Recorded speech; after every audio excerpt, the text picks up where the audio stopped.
നമസ്തേ,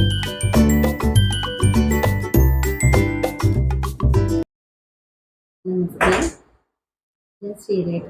രേഖാമേനോൻ hair care ചാനലിലേക്ക് എല്ലാവർക്കും സ്വാഗതം.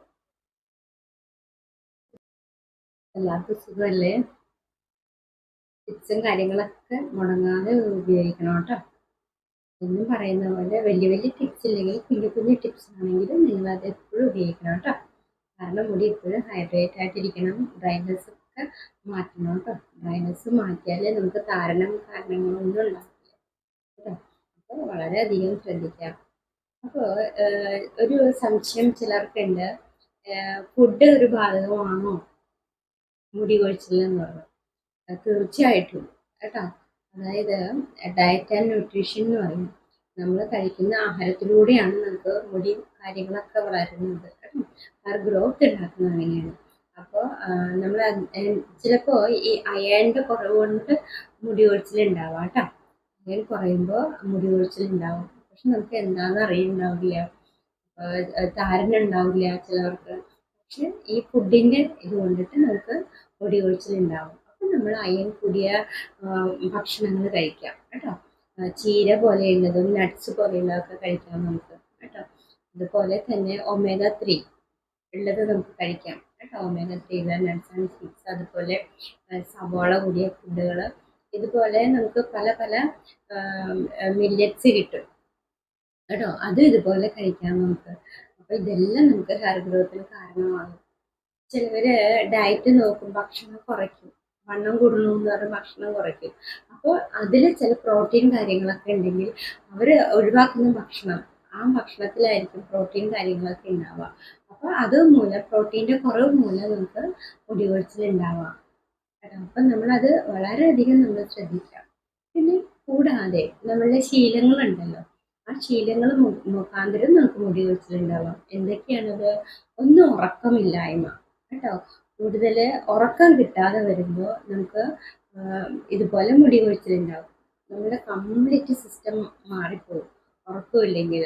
അപ്പോൾ അതാണ് നമ്മൾ പറയുന്നത്, നമുക്ക് രാത്രിയാണല്ലോ ഉറക്കം വരുന്നത്, നമ്മൾ ഉറങ്ങുന്നത്.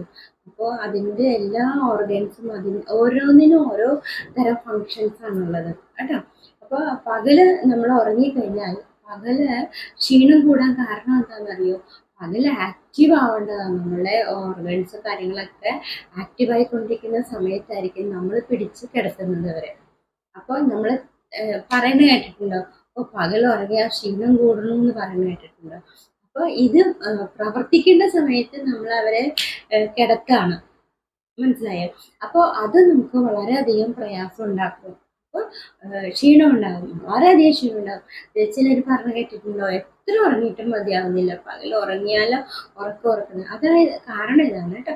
പകൽ നമ്മൾ ആക്റ്റീവായിട്ട് ഇരിക്കുന്ന സമയമാണ്. നമ്മുടെ ഇതെല്ലാം ഓർഗൻസും കാര്യങ്ങളൊക്കെ ഇതുപോലെ ആക്റ്റീവായി ഇരിക്കുന്ന സമയത്തായിരിക്കും നമ്മൾ എന്ത് ചെയ്യുക? അവരെ പിടിച്ചുറക്കുക. അതുപോലെ രാത്രി അവർ റെസ്റ്റ് എടുക്കുന്ന സമയത്തായിരിക്കും നമ്മൾ ഉണർന്നിരിക്കുക. അപ്പോൾ ഇത് തമ്മിലുള്ള ഒരു വ്യത്യാസം.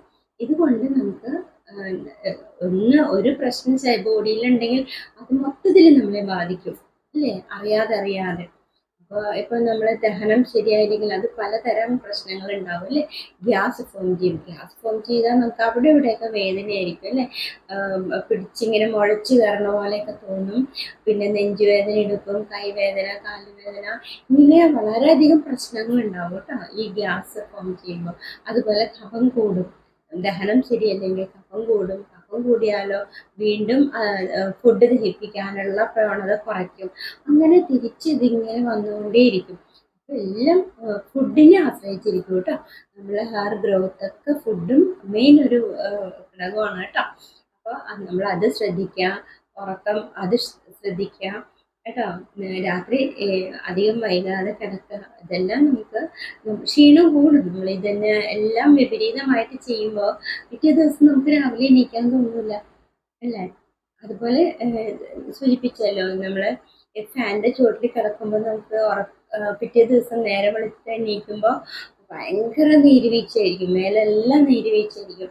ഇത് പൊങ്ങാൻ തോന്നില്ല, എനിക്ക് ഉറക്കത്തിൽ നിന്ന് എണീക്കാൻ തോന്നുന്നില്ല എന്നൊക്കെ പറഞ്ഞു കേട്ടിട്ടുണ്ടല്ലോ.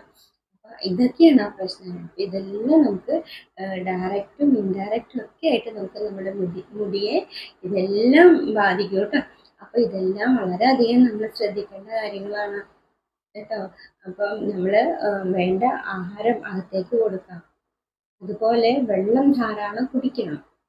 വെള്ളം കുടിച്ചില്ലെങ്കിലോ മറ്റുള്ള പ്രശ്നങ്ങളൊക്കെ ഉണ്ടാകും കേട്ടോ. അപ്പോൾ ശരീരത്തിൽ നല്ലൊരു ശതമാനം ജലാംശം വേണം നമുക്ക്. അതനുസരിച്ച് നമ്മൾ വെള്ളം കുടിച്ചുകൊണ്ടിരിക്കണം.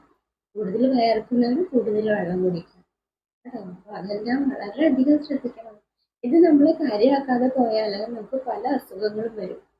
അപ്പോൾ വെള്ളത്തിൻ്റെ കുറവ് മൂലം നമുക്ക് അസുഖങ്ങൾ വരാം. തൊണ്ട ഇടറ, മൊത്തത്തിൽ ഡ്രൈനെസ് ആവാം കേട്ടോ.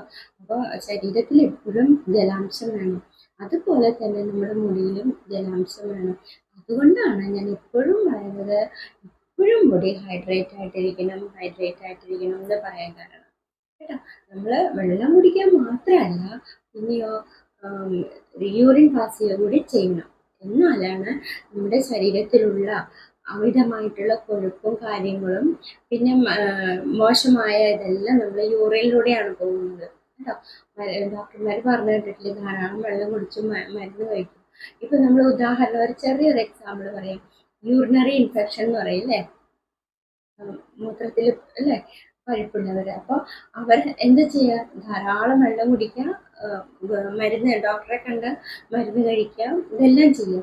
ഇത് ചെയ്യുമ്പോൾ ഈ ബാക്ടീരിയ കാര്യങ്ങളെല്ലാം നമ്മൾ മൂത്രത്തിൽ കൂടി വേണം പോകാനായിട്ട് കേട്ടോ. യൂറിനിൽ കൂടി വേണം അത് പുറത്തേക്ക് പോകാൻ. അതുപോലെ തന്നെയാണ് നമ്മളുടെ എല്ലാ വേസ്റ്റും പോകുന്നത് മൂത്രത്തിലൂടെയും മോഷനിലൂടെയാണ്. അപ്പോൾ ഇത് രണ്ട് സ്റ്റക്കായാലോ ഉള്ള പ്രവർത്തനം മൊത്തത്തിൽ തകരാറാവും. തലചുറ്റലുള്ളവർ ശ്രദ്ധിക്കണം. കാരണം ഈ തലചുറ്റൽ നമുക്ക് മോഷൻ കറക്റ്റായിട്ട് പോകാത്തവർക്കും തലചുറ്റലുണ്ടാവും കേട്ടോ. അപ്പോൾ ശോധന ഉണ്ടോ എന്ന് ഡോക്ടർമാർ ചോദിക്കും. ആയുർവേദത്തിൽ ഫസ്റ്റ് നിങ്ങൾ ഡോക്ടറെ കാണാൻ ചെല്ലുമ്പോൾ, ഒരു അസുഖമായിട്ട് ഫസ്റ്റ് ഡോക്ടറെ കാണാൻ ചെല്ലുമ്പോൾ ഡോക്ടർ ആദ്യം എന്താ ചോദിക്കുക, ശോധനയുണ്ടോ എന്നാ ചോദിക്കുക. കാരണം അത് ബ്ലോക്കായാൽ നമ്മളുടെ കംപ്ലീറ്റ് കാര്യങ്ങൾ പ്രശ്നത്തിലാവും കേട്ടോ. അപ്പോൾ ചിലത് വോമിറ്റിംഗ് ഇതുണ്ടാവും, വോമിറ്റ് ചെയ്യാനുള്ള പ്രേരണ ഉണ്ടാവും, അതുപോലെ തലചുറ്റലുണ്ടാവും, തലകറക്കം ഉണ്ടാവും, ക്ഷീണം ഉണ്ടാവും. കാരണം മോഷൻ പോയില്ലെങ്കിൽ മൊത്തത്തിൽ പ്രശ്നങ്ങളായിരിക്കും കേട്ടോ. അപ്പോൾ ഇതെല്ലാം ഇൻഡയറക്റ്റ്ലിയും ഡയറക്റ്റ്ലി എല്ലാം നമുക്ക് നമ്മുടെ അവയവങ്ങളെല്ലാം ബാധിക്കും. അതുപോലെ ചുമയും ഇതുപോലെ പ്രശ്നമാണ് കേട്ടോ. കഫം കൂടുമ്പോൾ ചുമ വരും. അപ്പോൾ ഡോക്ടർമാർ ലിവറിൻ്റെ മരുന്ന്, അതായത് നമ്മൾ ആഹാരം മുഴുവനും ദഹിച്ച് പോകണ്ടേ. അപ്പോൾ അവിടെ പ്രവർത്തനം ഈ കഫം കൂടുമ്പോൾ ദഹനശക്തി കുറയും. അതുപോലെ പഞ്ചഭൂതങ്ങളാൽ നിർമ്മിക്കപ്പെട്ടതാണല്ലോ നമ്മുടെ ശരീരഘടനയെ കുറിച്ച് പറയുമ്പോൾ അല്ലേ. അപ്പോൾ അതിൽ അഗ്നി എന്ന് പറയുന്നതുണ്ട്. ഈ അഗ്നി എന്ന് പറയുന്നത് നമ്മുടെ ദഹനത്തെ സൂചിപ്പിക്കുന്നതാണ് കേട്ടോ. ഈ അഗ്നി കുറവാണ് എന്ന് പറയും അല്ലേ. അഗ്നി കുറവെന്ന് പറഞ്ഞാൽ എന്താ അർത്ഥം, നമുക്ക് ദഹനം കുറവാന്ന് അർത്ഥം. അപ്പോൾ അങ്ങനെയുള്ളവര് ആഹാരം വളരെ ശ്രദ്ധിച്ച് വേണം കഴിക്കാനായിട്ട് കേട്ടോ. അതിനെ ദഹിപ്പിക്കാനുള്ള ആ സമയം കൊടുക്കുക. നമ്മൾ ശരിക്കും 3 മണിക്കൂറാണ് പറയുന്നത് ഫുഡൊക്കെ ദഹിക്കാൻ. അപ്പം നമ്മൾ ഇടയ്ക്കിടയ്ക്കുള്ള ഭക്ഷണങ്ങൾ നിർത്താം. സമയം പോലെ കഴിക്കാം, ലൈറ്റായിട്ട് കഴിക്കാം, എന്നാലും കുഴപ്പമില്ല. അപ്പം നമ്മളെ ഭക്ഷണം ദഹിച്ചതിന് ശേഷം അടുത്ത ഭക്ഷണം കഴിക്കാൻ പാടുള്ളൂ, അല്ലെങ്കിൽ അത് ദഹനത്തിനെ ബാധിക്കും കേട്ടോ. ദഹനത്തിനെ ബാധിക്കുമ്പോൾ കംപ്ലീറ്റ് പ്രശ്നമാകും ബോഡി. അറിയാലോ എത്ര നല്ല ഇതിലാണ് നമ്മുടെ ശരീരം അല്ലേ. ഓരോന്നും ഇങ്ങനെ ഭഗവാൻ ഓരോ സൃഷ്ടി അല്ലേ. നമ്മളൊന്ന് ആലോചിച്ച് നോക്കൂ, നമ്മൾ തന്നെ അതിശയിക്കും അല്ലേ. അപ്പോൾ ഇത് ഭഗവാൻ നമുക്കെല്ലാം തന്നിട്ടുണ്ട്. പക്ഷെ നമ്മൾ ഇതിനെ വളരെയധികം കെയർ ചെയ്ത് സൂക്ഷിക്കാം അല്ലേ. ഇപ്പോൾ ഉദാഹരണം പല്ല് പോയാൽ ഒരു പല്ല് എക്സ്ട്രാ വെക്കണമെങ്കിൽ 25,000 ആവുന്ന നിസ്സാരം കേസ്, അതിൽ കൂടുതലുണ്ട്. അപ്പോൾ നമുക്ക് ഭഗവാൻ വെറുതെ തന്ന പല്ലിന് നമുക്ക് ആർക്കും കഴിയില്ല. അതുപോലെ ശരീരത്തിന് ഏതെങ്കിലും ഒരു ഭാഗം, ലിവർ അല്ലേ, കിഡ്നി, ഇതെല്ലാം നമുക്ക് ഈശ്വരൻ തന്നിട്ടുണ്ട്. അപ്പോൾ നമ്മുടെ നോട്ടക്കുറവ് മൂലം അത് നശിച്ചു പോകരുത്. പോയി കഴിഞ്ഞാലോ അതിന് ലക്ഷങ്ങളാണ് വില അല്ലേ. അപ്പോൾ നമ്മൾ നമ്മളുടെ ബോഡി വളരെയധികം ശ്രദ്ധിക്കുക, വെള്ളം കുടിക്കുക, ഭക്ഷണക്രമം നോക്കാം കേട്ടോ. അമിതമായിട്ടുള്ള ഇതിലേക്കൊന്നും ഇടപെടരുത് കേട്ടോ. അപ്പം നമ്മൾ സ്ട്രെസ് ഉണ്ടാവാൻ പാടില്ല, ടെൻഷൻ ഉണ്ടാവാൻ പാടില്ല. ഇതെല്ലാം നമുക്ക് ഭയങ്കര പ്രശ്നം ഉണ്ടാകും ബോഡിയിൽ. നമ്മൾ അറിയുന്നില്ല ഓരോ പ്രശ്നവും. ഇല്ല, നമ്മൾ ടെൻഷൻ എടുത്ത് ഒച്ചയൊക്കെ ഉണ്ടാക്കുമ്പോൾ എന്താ, നമുക്ക് പ്രഷർ കൂടും.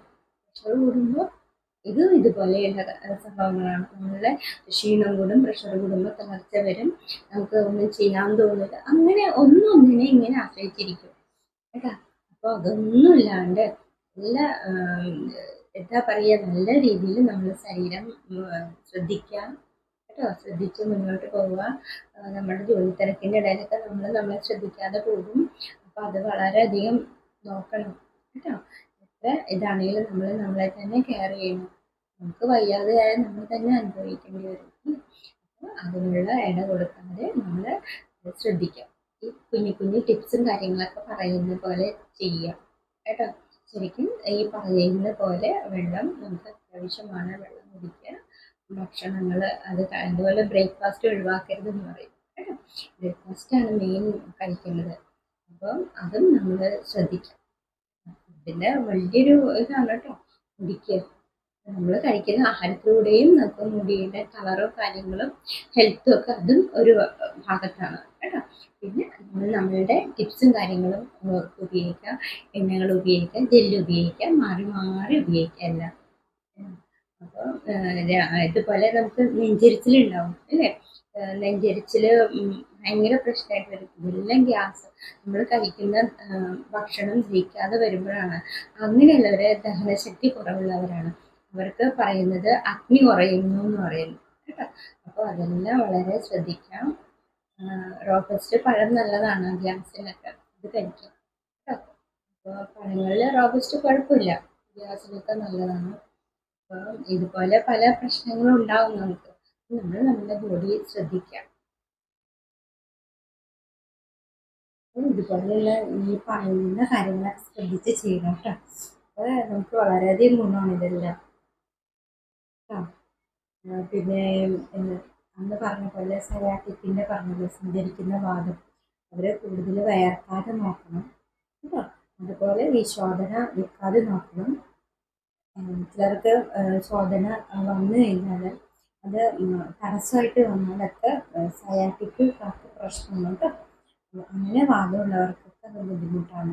നമ്മൾ എവിടെയെങ്കിലുമൊക്കെ പോകുമ്പോൾ അമ്പലങ്ങളിൽ കാര്യങ്ങളൊക്കെ പോയി വരട്ട് ഒഴിച്ച് വന്ന് ഉടനെ വീണ്ടും നമ്മൾ ഇപ്പോൾ പുറത്തൊക്കെ പോയി വന്ന് വേർത്ത്, അല്ലെങ്കിൽ വീട്ടിൽ ജോലി ചെയ്ത് വേർത്തൊക്കെ ഇരിക്കുകയാണെങ്കിൽ പെട്ടെന്ന് പോയി കുളിക്കരുത് കേട്ടോ. വേർക്കാതെയൊക്കെ നോക്കണം കേട്ടോ. അപ്പോൾ ഇങ്ങനെ ഒരുപാട് കാര്യങ്ങളുണ്ട് കേട്ടോ. നമ്മൾ കുഞ്ഞു കുഞ്ഞു കാര്യങ്ങളായിരിക്കാം, നമ്മളത് ശ്രദ്ധിക്കാതെ പോകുമ്പോൾ നമുക്ക് വലിയ വലിയ പ്രശ്നങ്ങളായിരിക്കും ഉണ്ടാവാൻ പോകുന്നത്. അപ്പോൾ എല്ലാവരും ഇത് ശ്രദ്ധിക്കാം കേട്ടോ. ഇങ്ങനെയുള്ള കാര്യങ്ങളൊക്കെ വളരെയധികം ശ്രദ്ധിച്ചിട്ട് മുന്നോട്ട് പോവുക. ഇതാണ് പറയാനുള്ളത് കേട്ടോ. ടിപ്സും കാര്യങ്ങളൊക്കെ ആയിട്ട് ഉപയോഗിക്കാം. എന്തെങ്കിലും മുടിയുടെ സംശയങ്ങളൊക്കെ ഉണ്ടെങ്കിൽ ചോദിക്കാം കേട്ടോ. പിന്നെ ഇന്നലെ പറഞ്ഞ ടിപ്സ് ഉണ്ടല്ലോ, ഉലുവയും പിന്നെ ആവണക്കെണ്ണയും, അത് തേച്ചതാണ് കേട്ടോ മുന്നിൽ കണ്ടോ. ഉലുവയും ആവണക്കെണ്ണ, ഉലുവ വെള്ളത്തിൽ ആവണക്കെണ്ണ ഒഴിച്ചിട്ട് കാണിച്ചു തന്നത് നിങ്ങൾ. അപ്പോൾ അതാണ് കേട്ടോ ഇത്. ഉലുവ ആയതുകൊണ്ട് ഓവറായിട്ടുള്ള എണ്ണ ഉണ്ടാവില്ല, പക്ഷെ എണ്ണ എന്നാൽ നമുക്കത് ഇതുപോലെ മുടിയിൽ കിട്ടുകയും ചെയ്യും കേട്ടോ. നമ്മൾ ഇതുപോലെ വെള്ളത്തിൽ ഇന്നലെ പറഞ്ഞ പോലെ കുതിർത്തി എടുത്തിട്ട് ഇന്ന് അരിച്ചെടുത്തിട്ട് തലോട്ടിൽ തലയിലൊക്കെ തേച്ച് പിടിപ്പിച്ചു, മുടിയിലൊക്കെ പിടിപ്പിച്ചു. ഇത് കഴിഞ്ഞിട്ട് അരമണിക്കൂർ കഴിഞ്ഞിട്ടാണ് നമ്മൾ കഴുകിക്കളയുന്നത്. അപ്പോൾ ചിലവർക്ക് അരമണിക്കൂറല്ല 1 മണിക്കൂറാണെങ്കിൽ കുഴപ്പമില്ല കേട്ടോ. ഞാൻ ചില സമയം അരമണിക്കൂറല്ല 1 മണിക്കൂറല്ല, ചിലപ്പോൾ കൂടുതൽ സമയമായിരിക്കും കേട്ടോ. നമ്മൾ ജോലി തലയിൽ കറക്കിയിട്ടൊക്കെ ജോലി നോക്കും, അപ്പോൾ അതങ്ങനെ ഇരുന്നു നമ്മളിപ്പോൾ കുളിക്കും കേട്ടോ. അപ്പോൾ ഇതുപോലെയുള്ള കാര്യങ്ങളൊക്കെ ശ്രദ്ധിക്കാം. മുടി കൊഴിച്ചിലൊക്കെ ഒരുപാട് കുറവുണ്ടാവും കേട്ടോ. നിങ്ങളുടെ എല്ലാവരുടെയും സപ്പോർട്ടിന് വളരെയധികം നന്ദിയുണ്ട് കേട്ടോ. അത് ആദ്യമേ പറയേണ്ടതായിരുന്നു കേട്ടോ. ഇനിയും ഇതുപോലെ സപ്പോർട്ട് ചെയ്യുക എല്ലാവരും കേട്ടോ. അപ്പോൾ ഞാൻ പറഞ്ഞല്ലോ എനിക്കുള്ളൊരു മോട്ടിവേഷനാണ് നിങ്ങൾക്ക് പറഞ്ഞു തരാനായിട്ട്. എന്തെങ്കിലും മുടിയെ കുറിച്ചിട്ട് സംശയങ്ങളുണ്ടെങ്കിൽ ചോദിക്കാം കേട്ടോ. ഞാൻ വീഡിയോയിൽ വന്ന് മറുപടി പറയുന്നതാണ്. അപ്പോൾ എല്ലാവർക്കും വളരെയധികം നന്ദി. ഓക്കെ, നല്ലത് വരട്ടെ. നാളെ അടുത്ത വീഡിയോയിൽ കാണാം.